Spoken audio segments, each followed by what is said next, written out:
a big hello and welcome to my show Unbound. I'm your host Mamtaa, a space curated for real stories of people from different walks of life who have sailed through uncharted waters and lived to tell their inspiring story. Unbound is a deep dive into their journeys to unravel, unearth, uncover various facets of their lives as they remain unstoppable and continue to do the unthinkable. As they open up about their life with me, I'm sure you will find nuggets of wisdom to live unbound too. So let's unbound together. An executive coach who is changing the performance matrix through behavior and mindset change. He is building organizational cultures to overcome fears. Backed with over 35 years of industry experience, he is an accomplished leader who's at the helm of change not only at individual, company, or leadership, but at the enterprise level. Acing strategy formulation, P&L management, sales, operation, he is now building bridges between business and life coaching. Currently holding the CEO position at Career Access, a division of India's global search firm Executive Access, he is felicitated with Founders Award, Chairman Award for Excellence, Leading Managers Award, Best Zone Vice President Award, and there is just so much to his wall of fame that is quite wide and full of accolades. A seeker of personal growth, transformation, long distance runner, and a food connoisseur. Of all the things, he well wears his spiritual question right up on his sleeves unabashedly. Without much ado, let's hear straight from the man himself, Mr. Rajendra Sud. Hello, sir. Welcome to my podcast, Unbound with Mamtaa. Thank you so much, Mamta. What a energy! What a great introduction. I'm extremely energized to listen to this right now. So thank you so much for this wonderful opportunity you're giving to me. Thank you so much, sir. The pleasure is completely ours, and we would just straight away dive into knowing and exploring that what and how have you made your way to be where you are today, and did you always knew that you had to be here? Well, I always knew that I'll make it big in my life, but will I achieve this kind of, success, this kind of, the life that I live right now, the house that I live, the car that I drive? I think this was all absolutely a divine gift. I was always focused only what I can control, and what I couldn't control, I never focused on that. So I think I'm a very blessed soul, and God has been too kind with me. I would say I feel very blessed about it. I really have a lot of gratitude for what I've accomplished, to my family, to my supervisors, my bosses, my team members, the shareholders that I always supported me, everything. I mean, I have except for gratitude, shukrana. जितना शुक्राना कर दूं उतना कम है, ममता. Wow, that is truly being very, very humble, sir. So, how did the journey really begin for you? I mean, tell us a little about your background, your parents, your family, just right from the start, your childhood. We come from forces background. My father was with the Indian Army. Unfortunately, I lost him when I was very, very young. I was in my ninth standard, and we were seven siblings. Only one of my sister was married, and other than that, we were all, most of us, we were in school. And the age gap between my elder sister and myself is about almost 16, 18 years kind of a age gap. So you can understand the kind of childhood that we had. We were brought up in an environment where everything was very scared, resources were scared, money was limited. But I think I owe this to a lot, along with my other siblings. First to my mother, who really brought us up in a very, very disciplined manner. I picked up a lot of values, the value of hard work, the value of being, learning how to live life in small means, but still remain very happy, still enjoy everything what you do in my life.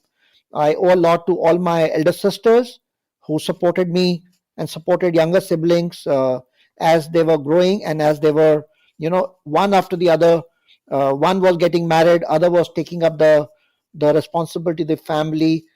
And it has been what I call, I think the adversities either makes you very good in life, or adversities break you in life. I was blessed where there was a support system from the family, the values of the family. As I said, my mother in particular, my sisters who lived as a role model, a lot of my cousins who inspired me in my life. that I was fortunate enough to really come out in shining colors, in flying colors, in the early adversities of my life. Did my schooling from Central School. Always wanted to be an army officer. Tried my best a couple of times, couldn't make it. And I think if there's something in my life that I really like to do it up, and if God comes and tells me, what do you want to do in your next birth, I will say, I like to live the same life. I like to be born with the same mother, same parents, same siblings. Just make sure my dad lived life or longer with us, and give me a chance to serve the country, wear a uniform. Other than that, I don't have any regret in my life. So I feel very, very blessed about it. And early days of my career have been very, very defining for me. One, that the death of my father made me really very responsible when I reflect back today, but also the fact that I've been working for my ninth standard onward. So I've been doing tuition for young children that time. I have worked in a grocery shop. I remember earning my first salary of 100 rupees way back in 1982, 82, 83. I've sold, I've done stalls on the main bazaar of Dehradun in Paltan Bazaar. I've sold firecrackers, put up stalls around it. For some reason or the other, I've been supporting the family in the financial earnings to make sure financially we are well off. And I think God has been too kind. Throughout my college, I've supported my own education, supported as much as I can my younger siblings also. So I think from that point of view, life has taught me many things. And one of the strong belief that I operate with, there's no substitute for hard work. Harder you work, luckier you become in life. So that's one of my strong beliefs in life. And the second belief is that what goes around comes around. So if you're honest, if you're working towards what you can control, life will come back and give you back in a many in a multiplier effect, not even in one time, but 10 times, 20 times, 30 times, as long as you remain very committed, focused, and there's no dilution on the hard work per se. So hard work is one of my strong belief I operate with till today. Wow, how beautifully put. And just in these few minutes, the way that you have sketched your life is truly so vivid, and it feels like I'm actually interacting with that 7, 8, 9, 10-year old boy who's out there making it with those dreams in his eyes, wanting to make it big, and yet not leaving his ground. It's really, really very inspiring, sir. So tell us, sir, you said two very pertinent things. One about the support system, which your family, your mother, and all your sisters were to you, and then being a support to them. So, at that early age in life, processing both the things, how did you deal with the loss? What was your emotional response? And of course, you were pushed to become more responsible, but how did it dawn on you? Was it like an overnight thing, or did you process the grief and then let it seep, and then you started to unfold? How was the whole process for you? I don't think I ever got a chance to even process the grief per se, because, I'm talking about way back in 1980, 81. There was no exposure to social media. You're too young to understand what death means to you. You're still a very young child, and you're still very too young to understand what life and death is all about. And I think we were also blessed that I had a lot of my cousin brothers to support us emotionally, financially, in many times, including my mama, my chacha. I think the whole family support system was so strong that we never felt the need. And I think I owe this to my mom. She never allowed, I mean, there was no opportunity for us to feel that I don't have a dad to really look after us. So from that point of view, I think it's been a, if today you ask me how to process or how to how to overcome someone, if you lose someone in your life, how do you really process it? Maybe I'm more mature to understand it, but truly that time I had no understanding of. I was just living life for us, except for the dad's presence was not there. Other than that, everything else was going. We were not living in big house, we were living in small house.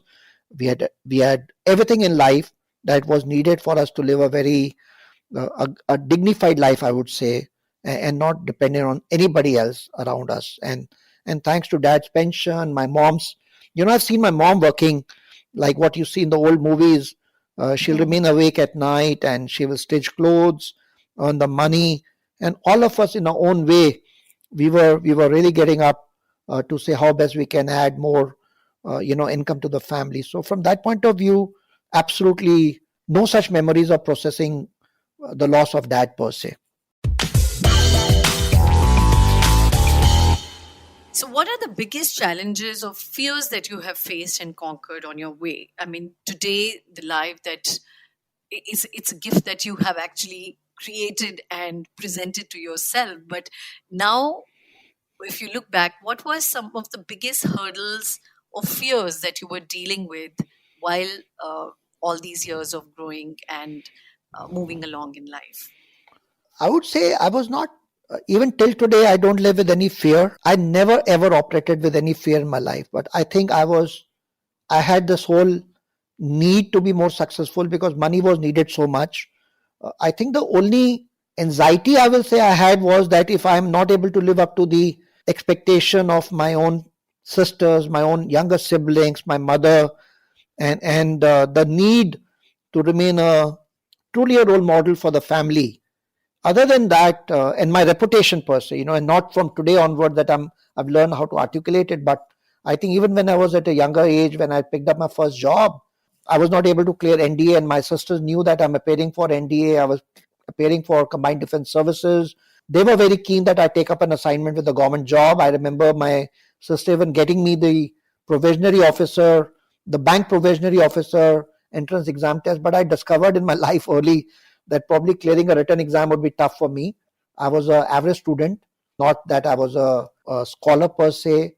And, coming from a small town, studying in center school, command on English, command on your general knowledge was never so great. And I discovered very early in my life that probably I'm not cut out for a situation where I can clear a written exam. So I think the only anxiety at that time was that what kind of a job will I get? And one thing which was so clear, maybe I can articulate that for you, that if you have a very strong intention, then that intention get manifested for you. And I think I only had one intention, one pray, that I never wanted to live life without a unemployed guy after completing my graduation, and I wanted to have a full-time job. And I think again I have gratitude to the divine that before I gave my final exam of my BA honors in economics from Delhi University, I had a job offer letter in hand, and second day of my completing my graduation, giving my exam without waiting for the results, I have joined a company. So I think from that point of view, I didn't have a fear till today. The only thing was that I still have only one thing which I say, God gives me enough courage, enough strength to keep me live up to the expectation of role modeling and being a very caring colleague, a friend, coach, a loving brother, a loving husband, father, son. So other than that, nothing else that bothers me today, Mamta. And I can tell you, I don't even fear death. So I know we are all mortal. So even from that point of view, I don't fear that. I think that fear you overcome it also when you're financially free in life. So when I reflect back on my life, the way life has taught me, and the life has given me what I deserved, and sometimes life has given me what I didn't deserve. As I said, all the small incidents has only made me more grateful and living life absolutely fearless. Amen to that, and many more such milestones to you. And I'm sure you're already topping and acing all that lists of being, the best father, the best husband, the best son. And we have no doubts that's what truly makes you unbound and be with us today on the show. So, what about the social talkbacks? People's view, log kya kahenge? Have you had situations? I think two times it happened, Mamta. Of course, initial days, because I started off my career as a door-to-door sales guy, doing cold calls, and I started my career with selling Aquaguard water purifiers. And sales, in any case, is not seen as a most respected career in this country. In fact, topping it up, you do door-to-door sales. You're doing cold calls. So I remember in the initial days, the family felt that probably this is not a kind of a job I should be doing. while there was no direct conversation, but heart to heart, I knew they were expecting me to do something more respectful. But life had it. I think it was destiny. That I remember in 1988 when I started my career, June of 1988, in the month of July 88, my total commission earning was roughly in the range of about 12,500 rupees. And 12,500 during those days used to be a big money. Not many people earn that kind of a money. Even doctors were not earning that kind of a monthly money. So I think slowly and gradually, when I started earning that kind of a money, and suddenly, when we could really cope up with what we need in life, the respect started coming in. But I'll narrate a very funny incident. It happens when we had gone to attend a wedding of my cousin brother, my buaji, and she was semi-literate. She just studied till about fifth standard, but she used to love me a lot because I was the first male child between my father and my chacha, and so I was a very blue-eyed boy for her. And I remember meeting her, and she asked me, where are you working these days? What kind of a job have you picked up? And I remember narrating her what I do, and AquaGuard water purifier was still new. So I said, Buaji, I work for a company. You remember that vacuum cleaner that you see in the television? And Nitish Bhardwaj, who was the Krishna that time, the Mahabharata days, was our model for the company. And I said, remember that Krishna? He comes in the television and he sells that vacuum cleaner. I said, yes, Buaji, that's what I do it up altogether. And I justified, I don't sell that. I sell AquaGuard water purifier. I think there was a situation like this. But the good news was that I was working for India's number one direct sales companies.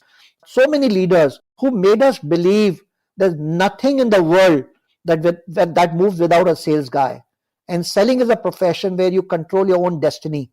You decide the speed by which you want to grow. You decide the kind of money that you want to earn. You decide everything in your life.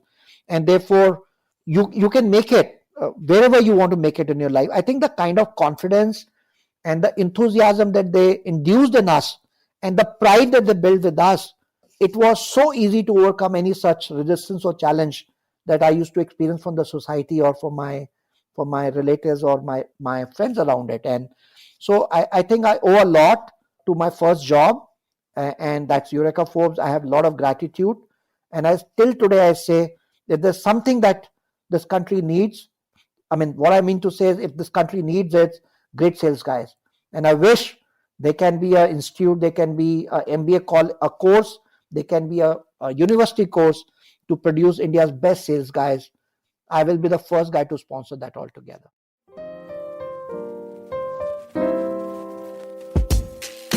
At UnBound, we believe in the power of unhinged minds and untamed ideas of everyday people. As we sit to talk with some of them, we are listening to your voice too. So share your thoughts, ideas, and takeaways from this podcast as a review on Apple Podcasts, or just drop us a message on Instagram at d.mamtaa. And remember to follow and subscribe to this podcast to stay connected with us. And now, back to our UnBound conversation.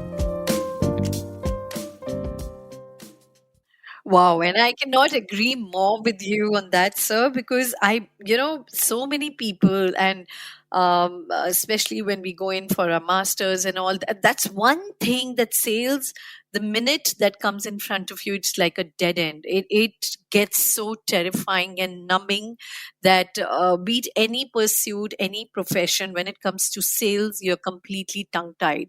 And for people like yourself, and people who have really made it so big, how unabashedly they had trusted in their own self to go out there and put themselves out there unabashedly, completely, and gone ahead and achieved what they have. So this is quite an eye opener for me also. Till this point, I had always dreaded sales, and how very well you have put the fact that a salesperson is the one who really defines his own destiny and decides his own pace of growth. Very well put, sir. Thank you. So how did this intervention happen in your life? How did you come to a point? A sales is a kind of a career or a profession which makes you pretty hard in your mind, in your outlook towards life. You're very cutthroat, very competitive, to completely mellowing down and being on a journey which is completely about looking at things right afresh, reinventing the wheel. So how did this whole process happen for you? So first of all, I've not mellowed down. Maybe I've learned how to respond to situation. I don't react anymore. So that's first thing I like to say altogether. So my drive and my ambition still remain the same, but I'm more purpose driven. So coming back to your question, I remember having a conversation with my colleague Anisha Motwani, and I just walked into a cabinet and she said, "Look, I'm going to Isha Foundation to do an engineering course. Would you like to come?" And I don't know what happened. I said, "Yeah, let's go together." And I landed up in front of Sadhguru in Isha Foundation doing an engineering course. And as Sadhguru says, when you're ready to transform your life, the divine will get the guru in front of you.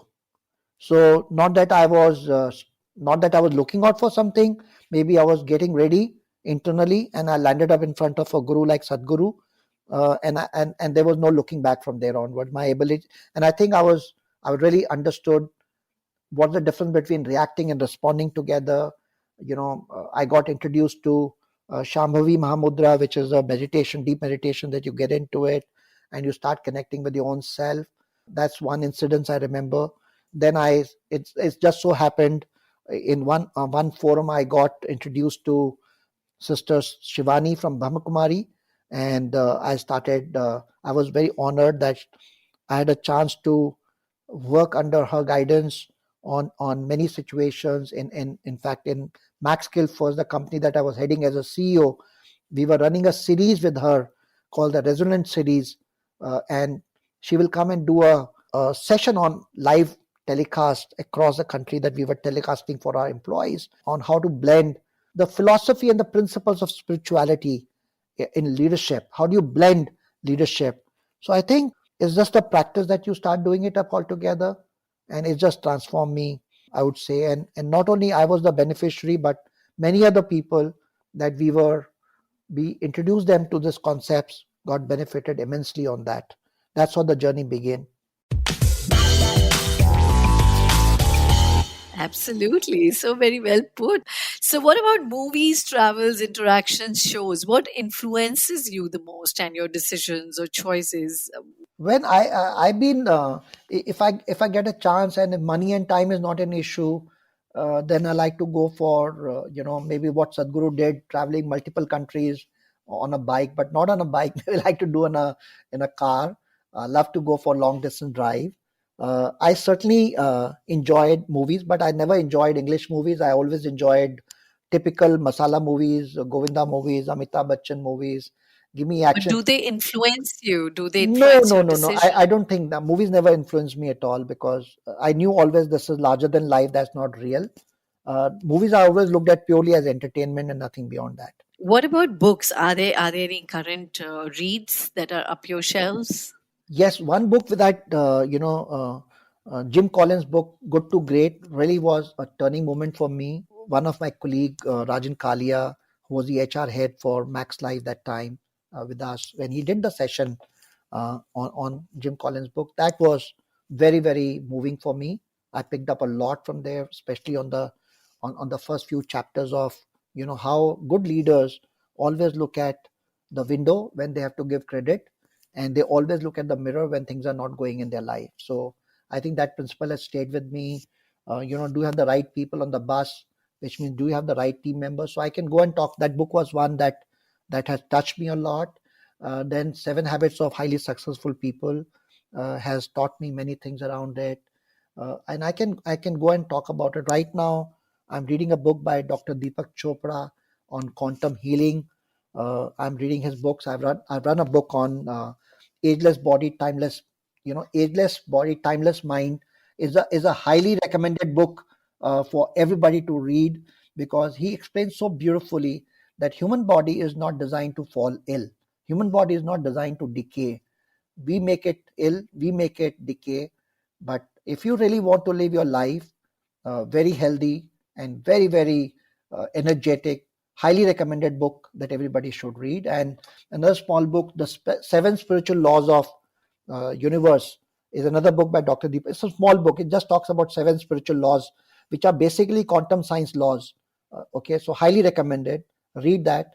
And everything that currently I'm doing, and I started doing after I came back from my engineering course and with Sister Shivani's guidance, some other things that I've learned in spirituality, Dr. Deepak Chopra has only documented that beautifully. I'm a big fan of him, and because he puts it, because what he's done is he's blended medicine with the laws of quantum science. He's blended that with Ayurveda. He's blended that with spirituality, and he has explained it so beautifully that not even very qualified doctors understand how the human body works and how your thoughts manifest into reality. Well said, sir. What about your current role? I mean, could you just very briefly tell us that what you're doing right now with the Career Access? Well, as you said, Career Access is a division of Executive Access. We are a 26-year-old global search firm based out of India. So I head one of the division, which is Career Access. This is a division that focuses on the executive search for mid-management, and mid-management will define as up to vice president, senior vice president level. So I head the firm as a CEO and help people and help organizations find the best talent. And we have a vision statement which says we are accountable for the right talent fit. So we help organizations discover the best talent for the role they're looking out for. Super. More power to you on that, sir. This brings us to almost at the tail end of the show, and we are just left with one fireside chat. This is kind of a rapid reflex round where you need to just answer these questions in not more than a word or maybe two. So take a deep breath and let's get started. So here goes my first question. One thing you would like to change about our education system, just in one word. Make it more life skill based. Okay, and one thing you wish parents never said to children. कभी उनको ये मत बोलो कि तुम ये नहीं कर सकते. Never focus on their weaknesses, focus on their strength. True. One thing you wish that you knew at the age of 20. The awareness that I have about myself, that I'm so unique in the world, I wish I had this awareness with me. Okay. One thing you wish that never existed in this world. Jealousy, hatred. And one thing you wish could exist forever. Abundance. There's so much in the universe. Everybody can live so peacefully, lovingly. One thing you would certainly like to unlearn at this point in time.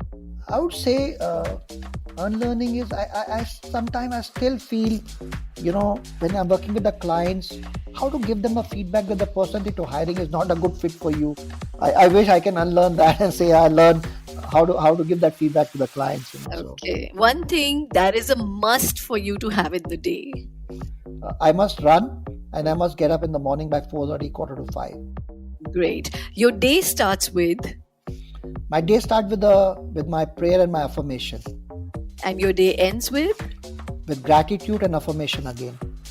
Okay. And fun to you is? One word. Fun to you is? Go on long distance run, eat chole bhature, eat samosa. I like the way how it came. Long distance run, then samosa and chole bhature. What about love? What is love to you? Love is unconditional. Life to you is? Live in the present moment. Have fun. And work selflessly. Work towards helping others to grow in life.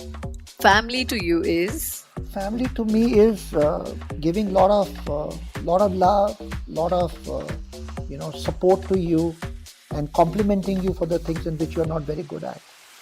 Spirituality to you is? Living life with consciousness. Great. That brings me just completely to the last part of the show, which is just about pick and choose. So I'm giving you two options and you just have to pick one. Living a life with impact or purpose? Living a life with purpose. Sales or marketing? Sales. Sales. I knew that was coming. Futurist or spiritualist? Spiritualist. Yeah. Leader or loner? Leader. Protein shake or aloo paratha? Combination. Combinations. Meditating or running? For me, it's no substitute. It's and. running itself is meditating for me. Okay, wow, that truly brings us to the end, and it was very, very, very absolutely spectacular of you to unbound like this with us. We are totally touched and inspired with what you have shared today with us, and we really, really appreciate you coming all out and open and uncovering such interesting aspects of your life. We are at the end of the show, and before I just call it a wrap, I would like to say that may the light within continue to ignite the sacred flame in your soul, and you continue to light up the path of everyone in the world around you. So keep inspiring us, sir, and we look back to having you back on the show very soon too.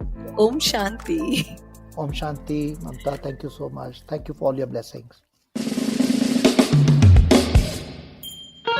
Thank you so much for listening to today's episode. I would love to know from you what idea or insight you unboxed from today's conversation.